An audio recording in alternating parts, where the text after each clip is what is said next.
Hello friends, நான் தான் உங்களுடைய ஏபி. இஸ்ரேல் ஒரு மிகப்பெரிய ஒரு தப்பான கணக்கு ஈரானை வச்சு போட்டிருக்கு. ஸோ இன்னைக்கு இஸ்ரேல் மிகப்பெரிய ஒரு ரிக்ரெட்டுமே ஆகியிருக்கு. எதை வச்சு அப்படின்றது பார்க்கும்போது ஈரான் என்ன மிக பெருசாக தாக்கிடுவாங்களா அப்படின்றது இஸ்ரேலோட ஒரு கணக்காக இருந்தது. பட் நேத்திக்கு ஈரான் வந்துட்டு யாருமே எதிர்பார்க்காத அளவுக்கு ஒரு சர்ப்ரைஸ் அட்டாக் ஒன்று பண்ணியிருக்காங்க. அதுதான் ஈரானோட அரக்கனை வெளியே எடுத்திருக்கு ஈரான். என்னடா சொல்கிறேன், ஈரானோட அரக்கனை அது என்ன அப்படின்றது பார்க்கும்போது ஆமாங்க, ஈரான் வந்துட்டு இவ்வளோ நாளாக வெளி உலகத்துக்கு வந்துட்டு காட்டாம இருந்த ஒரு மிசைலை இன்னைக்கு இஸ்ரேலை தாக்கிறதுக்காக எடுத்திருக்கு. அதுதான் த ஃபட்டா 1 அப்படின்னு சொல்லப்படுற ஒரு ஹைப்பர்சோனிக் மிசைல். நேத்திக்கு இதுதான் ஈரான்ல இருந்த ஹைப்பர்சோனிக் மிசைல் வந்துட்டு யாருமே எதிர்பார்க்காத அளவுக்கு ஒரு சர்ப்ரைஸ் அட்டாக்கை ஈரான் வந்துட்டு இஸ்ரேலுக்கு கொடுத்திருந்தது. இந்த ஒரு அட்டாக்கை இஸ்ரேல் எதிர்பார்க்கவும் இல்லை, இஸ்ரேல் மட்டும் இல்ல அமெரிக்காவுமே எதிர்பார்க்கல. என்னடா ஈரான் ஹைப்பர்சோனிக் மிசைல்லாம் வச்சு தாக்குறாங்களே, இவ்வளவு சீரியஸா பண்றாங்களேன்னு சொல்லிட்டு இஸ்ரேலே மிகப்பெரிய ஒரு ஷாக்கிங்ல தான் இருக்காங்க. அது மட்டும் இல்லாம ஈரான் தானே பெருசா என்ன செஞ்சிட முடியும், அவங்க கிட்ட இல்ல ஒரு 10 வருஷத்துக்கு முன்னாடி இருக்கிற மிசைல் தானே, நம்ம கிட்ட அட்வான்ஸ் டெக்னாலஜி இருக்குன்னு சொல்லி இஸ்ரேல் மிகப்பெரிய ஒரு தப்பு கணக்கு ஈரானை வச்சு போட்டிருக்கு. ஸோ அதுதான் நேத்திக்கு ஒரு மிகப்பெரிய ஒரு பாதிப்பை இஸ்ரேல் கிட்ட கொடுத்திருக்கு. இதுதான் இந்த ஒரு வீடியோல டிஸ்கஸ் பண்ண போறோம். ஸோ நேத்து மத்தியானத்துல இருந்து இன்னைக்கு மத்தியானம் வரைக்கும் என்னென்ன இந்த இஸ்ரேல் விசஸ் ஈரான் 6வது நாளான இந்த ஒரு வார்ல என்ன நடந்திருக்கு அப்படின்றது பார்க்க போறோம்.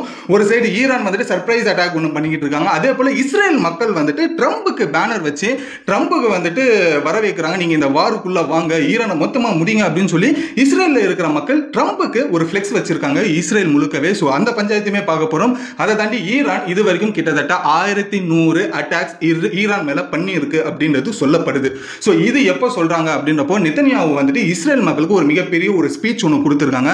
அந்த ஒரு ஸ்பீச்ல தான் இந்த ஒரு விஷயத்தையுமே சொல்லியிருக்காங்க. ஸோ ஏகப்பட்ட விஷயங்கள் நெத்தன்யாஹூ வந்துட்டு இஸ்ரேல் மக்கள் கிட்ட வந்து பேசி இருக்காரு. ஸோ ஈரான் நம்ம என்னென்னலாம் வந்துட்டு அடிச்சிருக்கோம் அப்படின்னு சொல்லி ஸோ இந்த ஒரு கம்ப்ளீட் டீட்டெயிலை நெத்தன்யாஹூ என்ன பேசினாரு, எப்படி இந்த சர்ப்ரைஸ் அட்டாக் அப்படின்றது நிகழ்த்தப்பட்டிருக்கு. அதே போல இஸ்ரேல் மக்கள் வந்துட்டு ட்ரம்புக்கு பேனர் வச்சு கூப்பிடுற அளவுக்கு அங்க என்ன நிலைமை போய்கிட்டு இருக்கு இஸ்ரேல் அப்படின்றது எல்லா டீட்டெயிலும் வழக்கம் போல 10 நிமிஷத்துல ஷார்ட் அண்ட் ஸ்வீட்டா பார்த்துலாம் வழக்கம் போல. ஸோ வாங்க வீடியோக்குள்ள போகலாம். நான் தான் உங்களோட AB and welcome to our channel. இன்னும் நம்ம சேனல் சப்ஸ்கிரைப் பண்ணலாம், உடனே சப்ஸ்கிரைப் பண்ணிக்கோங்க.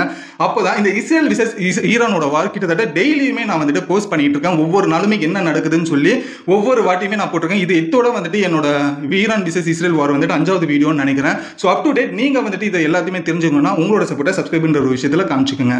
ஃபர்ஸ்ட் விஷயம் எங்க இருந்து ஆரம்பிக்கலாம் அப்படின்றது பார்க்கும்போது முதல்ல எனக்கு ஒரு டவுட் இதுல இருக்குங்க. இந்த இஸ்ரேல் வந்துட்டு இந்த அயன் டோமை வச்சு என்னதான் பண்ணுது அப்படின்ற ஒரு விஷயம் தெரியல எனக்கு லிட்டரலி.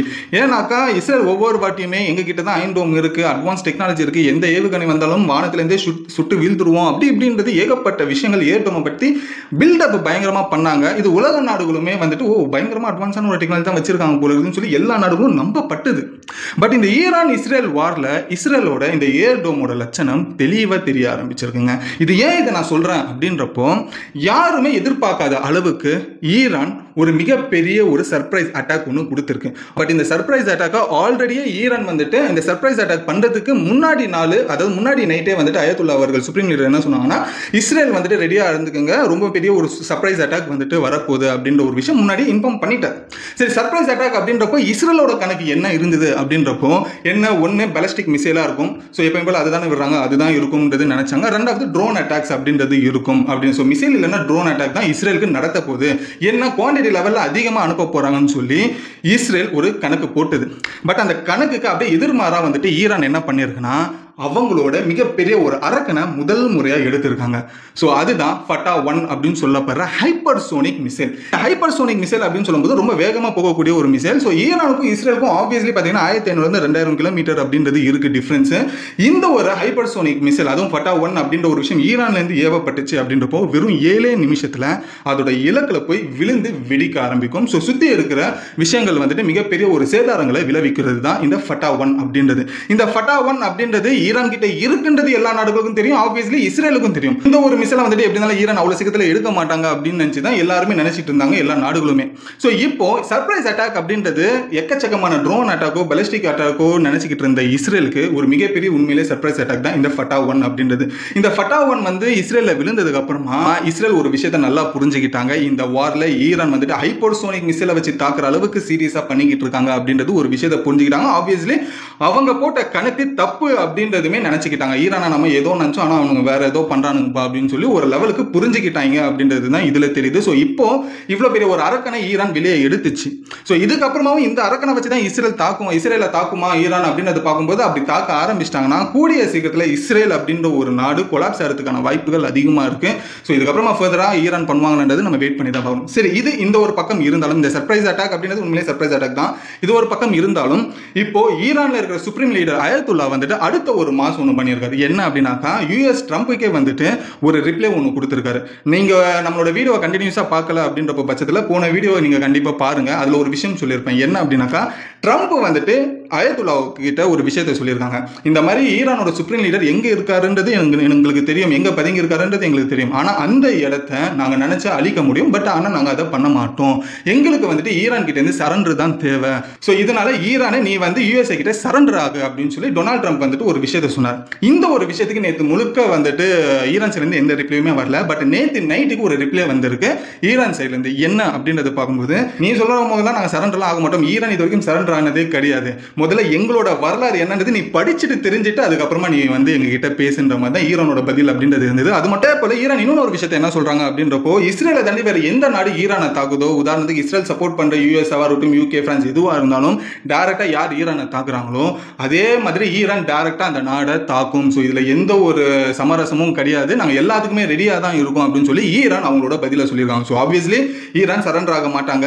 ஸோ அது ஒரு நோஸ் கட் பண்ணிட்டாங்க. ரெண்டாவது வந்துட்டு நாங்கள் எல்லாத்துக்குமே ரெடியாக இருக்கும் அப்படின்ற ஒரு விஷயம் சொல்லிட்டாங்க. அதே போல வந்துட்டு போற இஸ்ரேல் நடத்த நிப்பாட்டினாலும் நாங்கள் நிப்பாட்ட மாட்டோம் அப்படின்ற ஒரு விஷயத்திலுமே உறுதியாக இருக்காங்க. ஸோ இது ஈரானோட ஸ்டாண்டா இருக்கு. சரி, இந்த ஒரு விஷயத்தை முடிச்சதுக்கு அப்புறமா அடுத்து ஈரான் அடுத்த ஒரு அனௌன்ஸ்மெண்ட் கொடுக்குறாங்க. என்ன அப்படின்றது பார்க்கும்போது இந்த மொசாட் செயல்பட்டு வந்தாங்கல்ல, நான் இது 2 நாளைக்கு முன்னாடி பேசியிருந்தேன், நம்ம வீடியோ நீங்க கண்டினியூஸா பார்த்துருந்தீங்கன்னா ஈரானுக்குள்ளேயே ஈரான் கவர்மெண்ட்டுக்கு தெரியாம ட்ரோன் மேனுஃபேக்சரிங் கம்பெனி இஸ்ரேலுக்கு ஆதரவாக நடத்தப்பட்டிருக்கு ஒரு கம்பெனி.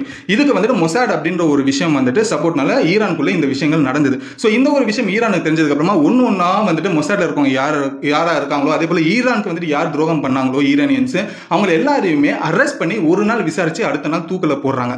ஸோ இது இவ்வளவு நாளா நடந்துகிட்டு இருந்தது. ஸோ நேத்திக்கும் மொசாட்ல இருக்கிற நிறைய பேர் ஈரான்ல கைது செய்யப்பட்டு அவங்கள ஒரு நாள் வந்துட்டு இன்வெஸ்டிகேஷன் பண்ணி அடுத்த நாள் தூக்கில் போட்டுட்டாங்க. ஸோ இன்னும் ஈரான்ல நிறைய மொசாடுக்கு வேலை செய்யறவங்க எல்லாருமே 1 by 1 தூக்கு போட்டுக்கிட்டு இருக்காங்க ஈரான் கவர்மெண்ட் அப்படின்றது இன்னும் வரைக்கும் நிப்பாட்டமாக தான் இருக்காங்க. யாரெல்லாம் இதில் சம்மந்தப்பட்டிருக்காங்களோ, ஈரானுக்கு யாரெல்லாம் துரோகம் பண்ணியிருக்காங்களோ ஈரான் கவர்மெண்ட் ஒவ்வொருத்தரா வந்துட்டு வேட்டையாடி ஒவ்வொருத்தவங்களுக்கும் தூக்கு தண்டனை கொடுத்துக்கிட்டு இருக்கு. ஸோ அது இன்னமும் ஈரான்ல நடந்துகிட்டே இருக்கு 1 by 1 அப்படின்ற ஒரு விஷயம் தெரிஞ்சுக்கோங்க. இது ஒரு பக்கம் இருந்தாலும் இப்போ யூஎஸ்ஏ வந்துட்டு திரும்பியும் ஒரு விஷயத்தை வந்துட்டு இந்த ஈரான் அண்ட் இஸ்ரேல் விஷயத்துல வந்துட்டு பண்ணிக்கிட்டு இருக்காங்க. ஏன்னா ஈரான் இஸ்ரேல யாரெல்லாம் அமெரிக்கர்கள் இருக்காங்களோ அவங்க எல்லாருமே வந்துட்டு திரும்பி நீங்க தாய்நாட்டுக்கு வாங்க அப்படின்னு சொல்லி இப்போ யூஎஸ் சைட்ல இருந்து இந்த விஷயத்தை சொல்லியிருக்காங்க. அப்படின்றப்போ இது சாதாரண விஷயமா எடுத்துக்க கூடாது. ஏன் அப்படின்னாக்கா யூஎஸ்க்கு தெளிவா தெரிஞ்சிருக்கு அடுத்த ஃபியூச்சர் ஈரானுக்கும் இஸ்ரேலுக்கும் எப்படி இருக்கும், அடுத்த ஒரு சில நாட்கள் என்ன மாதிரி தாக்குதல் வந்துட்டு ஈரானும் இஸ்ரேலும் ஃபேஸ் பண்ண போறாங்க அப்படின்ற ஒரு விஷயம் யூஎஸ்ஏக்கு நல்லா தெரிஞ்சதுனால தான் யூஎஸ்ல இருக்கிற மக்களை வந்துட்டு காப்பாற்றணும் அந்த இஸ்ரேல் ஈரான்ல இருந்து அப்படின்னு சொல்லி அவங்க வந்துட்டு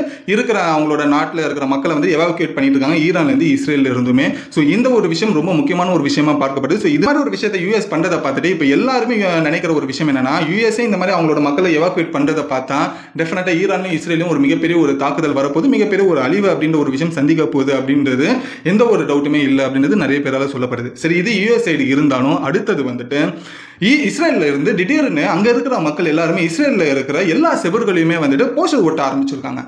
அந்த போஸ்டர்ல என்ன போட்டிருக்கு அப்படின்றப்ப பட்சத்தில் mister Trump please close the job அப்படின்ற மாதிரி போட்டிருக்காங்க. அதாவது இதுக்கு அர்த்தம் என்ன அப்படின்றப்ப பார்க்கும்போது மிஸ்டர் ட்ரம்ப் எங்க இஸ்ரேலோட பிரசிடென்ட் கூட நித்யானியாஹு கூட ஒன்னா சேர்ந்து ஈரானை வந்துட்டு கம்ப்ளீட்டடா வந்துட்டு வாஷ் அவுட் பண்ணுங்க, இந்த போரை ஒரு முடிவுக்கு கொண்டு வாங்க, அதுக்கு நீங்க இந்த போர்ல வந்துட்டு இன்வால்வ் ஆகணும், உங்களோட தாக்குதல் டைரக்டா ஈரான் மேல இருக்கணும்ன்றது தான் இந்த ஒரு பேனருக்கு வந்துட்டு ஏகப்பட்ட சம்பந்தமான ஒரு விஷயங்கள் இதுல இருக்கு. ஸோ இப்போ இஸ்ரேல் மக்கள் வந்துட்டு ட்ரம்ப்பை வந்துட்டு உள்ள கூப்பிடுறாங்க.